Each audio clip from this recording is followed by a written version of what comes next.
You want to understand how 30 years of love can be canceled in a single afternoon? I'll tell you. It takes a speakerphone left on by accident, one cruel little joke about my body, and 3 phone calls I made before the kettle on my stove had time to cool. My name is Vivian. I'm 67 years old, and the wedding I had paid for never happened. Wherever you are right now, sipping your coffee before the snow starts, or lying awake while the furnace ticks in the dark, stay with me, because none of what I'm about to say was written by anybody clever. It happened to me, in my own kitchen, in a little town 2 hours north of Toronto where everybody thinks they know whose daughter is whose. That afternoon, I was up at the cottage on the bay, standing at the counter cutting butter tarts into neat little squares for the tasting. My daughter's caterer had sent samples, and I wanted to be sure the pastry wasn't soggy, because I'd grown up knowing that a soggy butter tart tells people everything they need to know about how much you cared. I'd promised myself I wouldn't fuss. It was her wedding, not mine. But my hands have never learned how to sit still, so there I was, fixing what nobody asked me to fix. When my phone lit up with my daughter's name, I answered. There was a clatter, the sound of a purse hitting a hard surface, her voice somewhere far off saying, "Hang on, Mom, 2 seconds." And then she didn't hang up. The line stayed open. I was about to call out that I'd wait when I heard another woman's voice, the kind of voice that's been moisturized and manicured for 60 years, smooth on top, and something hard underneath. It was the groom's mother, my daughter's future mother-in-law. "I just hope," she said with a little laugh tucked into it, "that the mother isn't planning to squeeze herself into the head table. There's barely room as it is, and we can't exactly seat a Chesterfield at the front, can we?" I stood there with the knife in my hand. The whole kitchen went quiet the way a room does, right before bad news lands. And then I heard my daughter, my only child, the girl I'd carried through 2 miscarriages before her and 1 terrifying winter of pneumonia after. Her voice came back, and it wasn't her voice. It was smaller, eager, the voice of someone auditioning for a part. "Honestly," she said, "Mom eats enough for the whole table anyway. Don't worry, I'll handle her. Whatever you want, it's done." I didn't gasp. I didn't drop anything. I've spent my whole life being the woman who doesn't make a scene.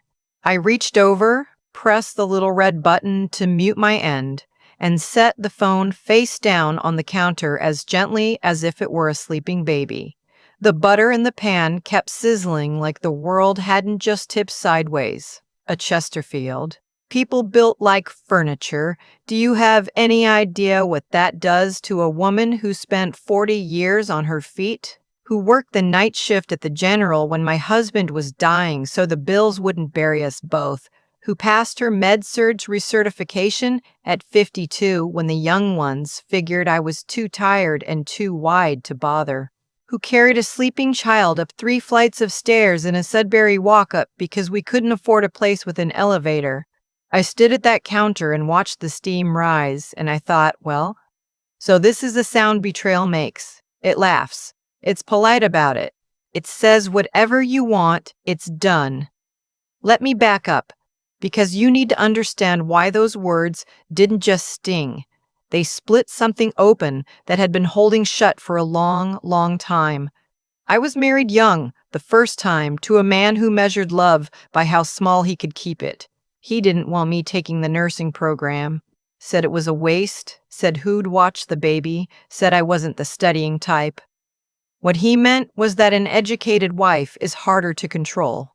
I left him the winter our daughter was 2, with a garbage bag of clothes and $41 in my checking account, and I made myself a promise on the Greyhound out of that town I would never again make myself smaller so a man could feel tall.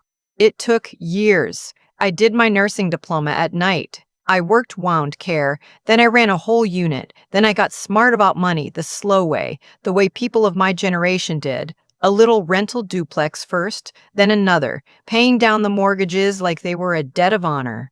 My second husband, God rest him, was a quiet man who fixed furnaces for a living and believed in me with his whole heart until the cancer took him at 58. When the life insurance came through, I didn't spend it. I bought the cottage on the bay. The one with the crooked dock and the white pines, and I made it the center of everything. That place wasn't a house, it was the proof. Proof that a girl with $41 could end up owning a piece of the Canadian Shield outright, with no man's name on the deed but her own. And that cottage was where my daughter's wedding was supposed to be. I'd paid the deposit on the marquee tent. I'd written the check for the caterer and the florist and the string quartet she'd fallen in love with at somebody else's reception. I co-signed the line of credit she and her fiancé took out for the honeymoon to Italy, because the bank wouldn't give them the rate on their own, and I have decent credit. My money had built that whole beautiful day. My love had built the whole beautiful girl. And still, a Chesterfield still eats enough for the whole table. You don't hear something like that just once. It echoes. It echoed back to the change rooms at Sears when I was a young mother and the saleswoman sighed and said, "We don't really carry your size, dear," like I'd done something rude by existing.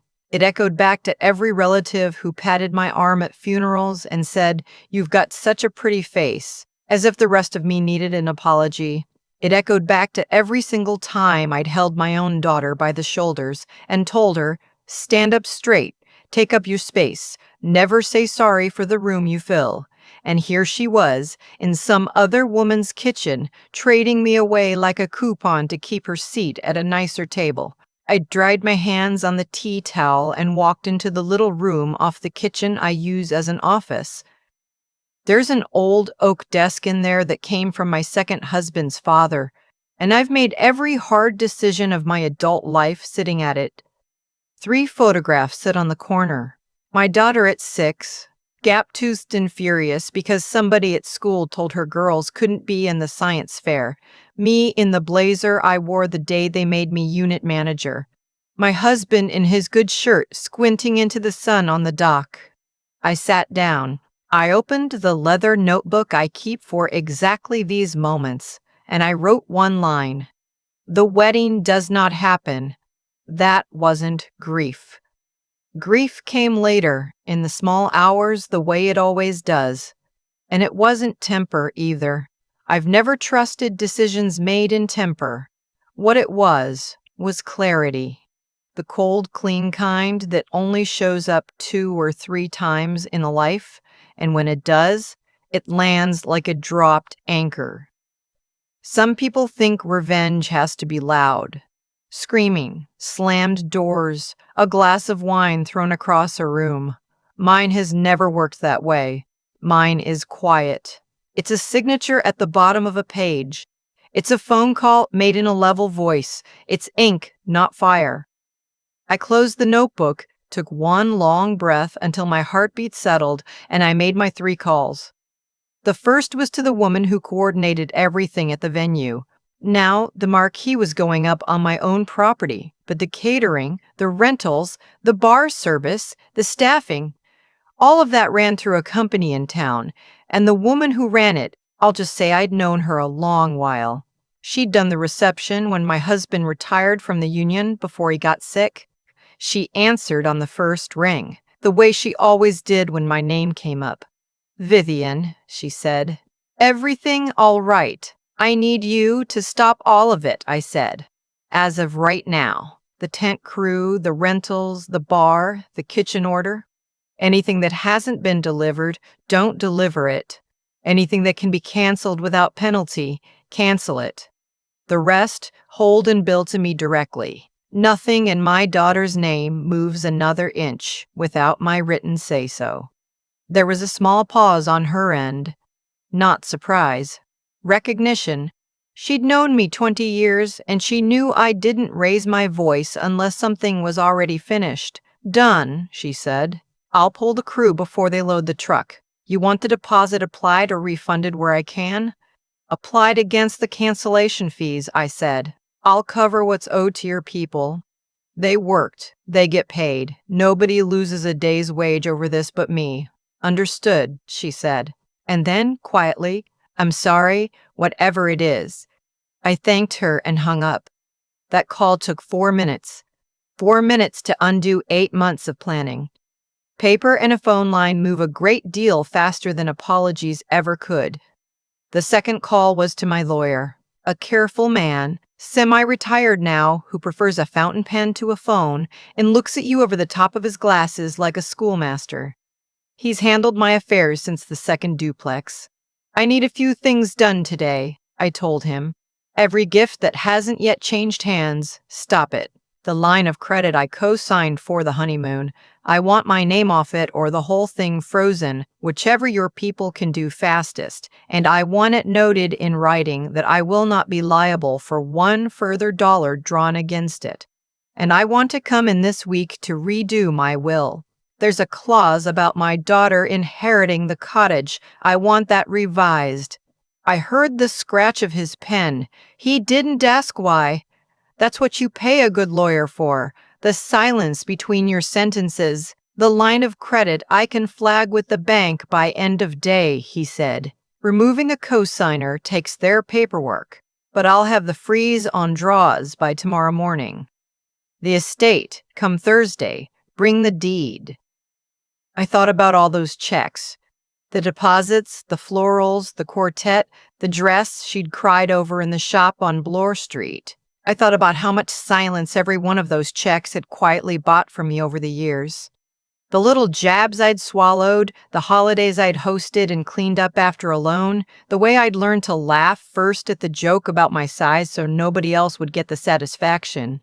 All of that silence ended on a Tuesday afternoon over a cooling pan of butter. Thursday, I said, I'll bring it.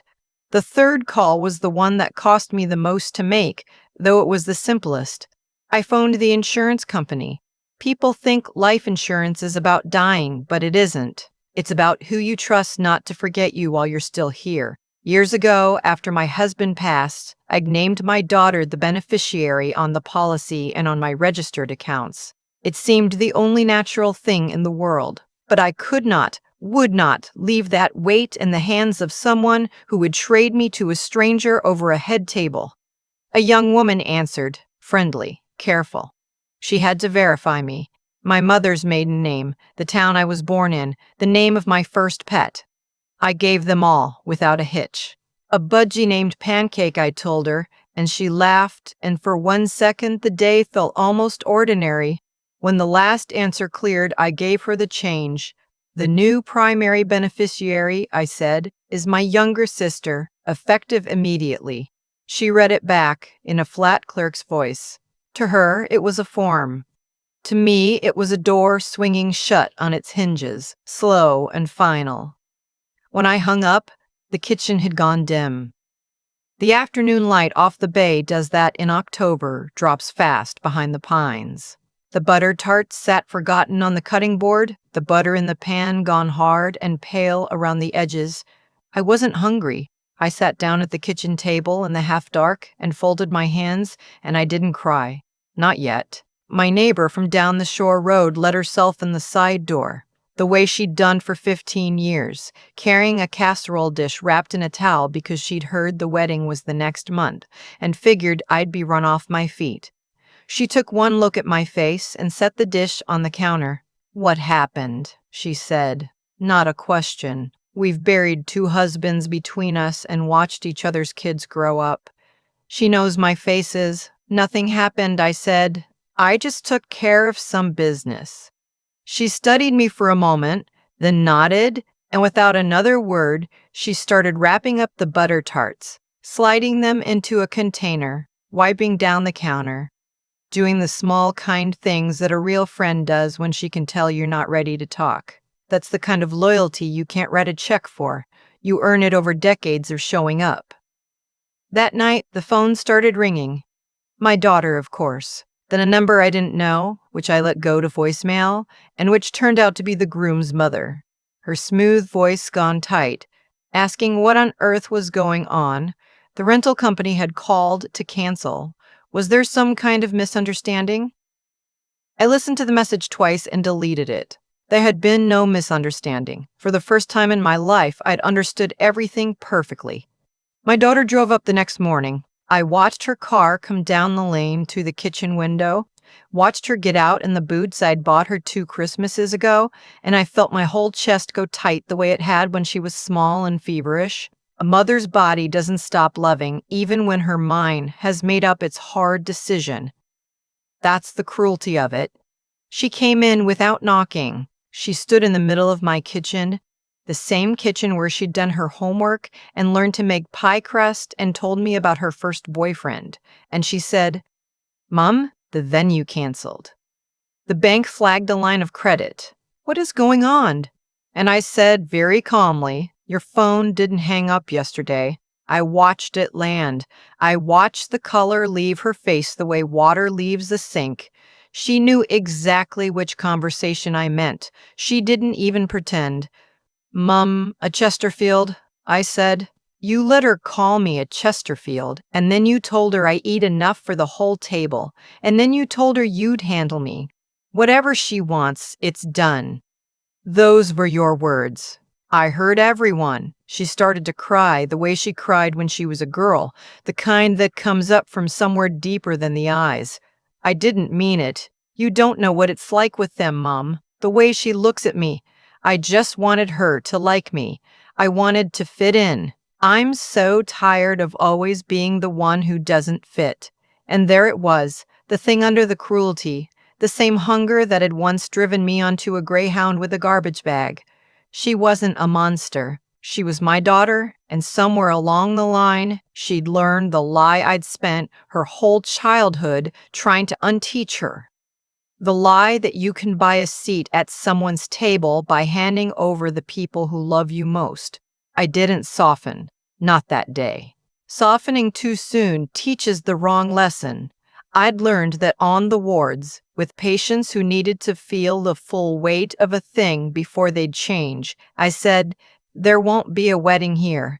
Not in my tent, not on my dock, not paid for with my money.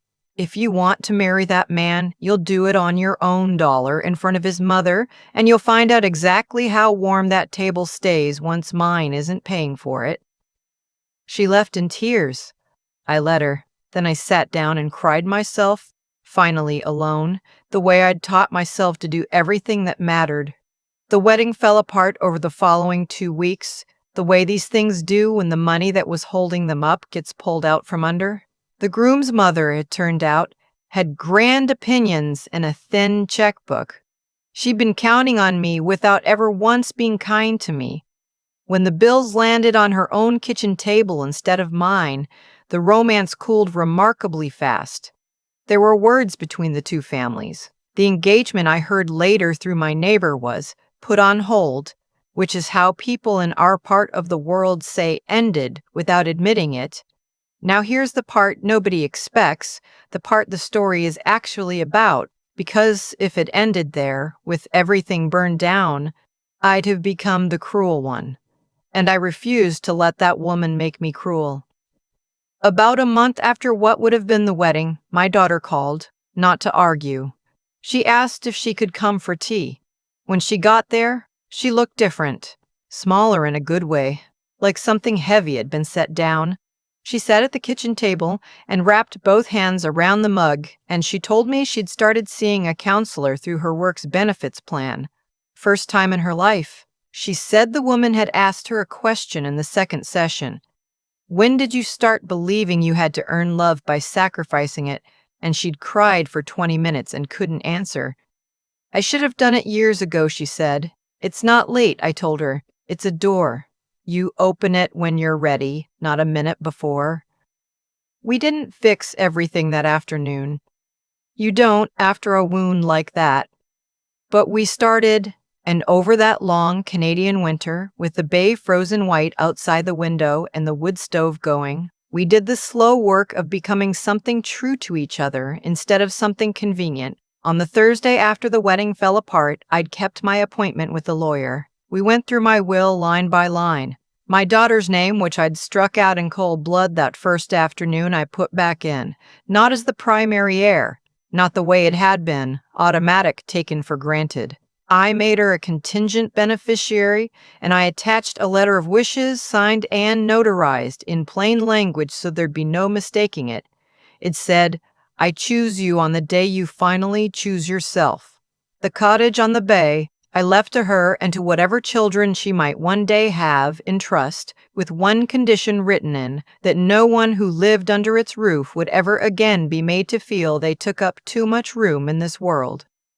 But I didn't stop with my own family. I sat with the lawyer and I drew up something else. I thought about all the night shifts, all the young nurses I trained over the years, the ones doing 12-hour shifts and then going home to care for a dying parent or a sick child, running on Tim Hortons and not enough sleep, the way I once had. I set up a small fund, nothing grand, through the hospital foundation, a bursary for nursing students who are also caregivers at home. I asked them to call it the bursary for the ones who carry the weight, because somebody should have carried some of mine all those years ago, and nobody did, and I'd be damned if the money I'd built was going to sit in a vault feeling sorry for itself. The groom's family had one last act in them. A letter arrived from a lawyer downtown on heavy paper full of the kind of language that's meant to sound expensive. Something about an amicable resolution to avoid any reputational unpleasantness, a suggestion that I had acted rashly and caused embarrassment. I read it twice at my kitchen table, and I didn't rage and I didn't gloat. I wrote back 2 pages. The first was a single clear paragraph stating that I considered the matter closed and would not be discussing my private family decisions with their office. The second was an itemized invoice for the cancellation fees I'd paid the rental company, the crisis hours my coordinator had put in, pulling crews off a job, the bank charges on a line of credit drawn against without my consent. The total wasn't enormous, but every figure was exact, down to the cent. A few weeks later, the payment cleared into my account. No note, no apology. Just money moving quietly, the way it does when proud people have lost and can't bear to say so. I marked the line in my ledger, closed the file, and never spoke of it again. Some victories are best kept in a drawer. By the time the ice went off the bay that spring and the dock crew came to put the crooked old dock back in the water, the cottage felt like itself again. The pines dropped their long shadows across the deck in the evening. The loons came back and called across the water at dusk the way they have every year of my life there. One evening near the end of May, I stood at the railing while the sun went down behind the trees and turned the whole bay the color of a struck match, and I said something out loud, just to myself, just to the water. I didn't end a wedding, I said. I ended a habit, the habit of staying quiet, the habit of laughing first so the joke couldn't land, the habit of making myself smaller so that everyone else could feel comfortable in the room. The habit of mistaking the checks I wrote for the love I was owed and other people's cruelty for something I just had to tolerate because that's how it had always been. I thought about the woman who'd said there was no seat for me, no room at the head table, a Chesterfield you couldn't squeeze in, and I looked back at my house, the house I'd built twice over, once out of insurance money and grief, and once again out of $41 and a promise made on a bus going north. It stood there, full of light, the windows gold, the door open to the warm evening. They said there was no seat for me anywhere. Now I stand here on my own dock, on my own water, and the whole place is mine, and every seat in it is too. I've had a whole winter now to sit with what happened. And the thing I keep coming back to is that nothing in this story arrived by accident. The day my daughter let that woman call me a Chesterfield, she wasn't being struck by lightning out of a clear sky. She was harvesting something that had been planted in her, slowly, by a world that taught her a seat at a fancy table was worth more than the woman who'd carried her through pneumonia. And I'd done my own planting too. Every time I laughed first at the joke about my size so it couldn't land. You teach people how to treat you, and then one afternoon, the lesson comes back to you over a speakerphone. Cause and effect. It's the most honest law there is. What pulled me out of that kitchen wasn't rage. Rage would have had me screaming down the phone, and screaming changes nothing but your blood pressure. What saved me was 3 things I'd spent 67 years building without ever naming them. The first was a plain refusal to become cruel just because I'd been wronged. That's why I paid every worker their full day's wage. why I sent an exact invoice instead of a curse, why I put my daughter back in my will the moment she chose herself. You can hold a hard line and still keep your decency. The two aren't enemies. The second was learning, late but well, how to think before I act. I didn't make those 3 calls in a fury. I sat at my husband's desk, I wrote one clear line in my notebook, and I waited until my heart was steady. Good judgment is just the patience to let the cold clarity come before your mouth does. It cost me 8 months of planning in 4 minutes, and I've never regretted a single second of it. And the third was the plain stubbornness to keep getting up.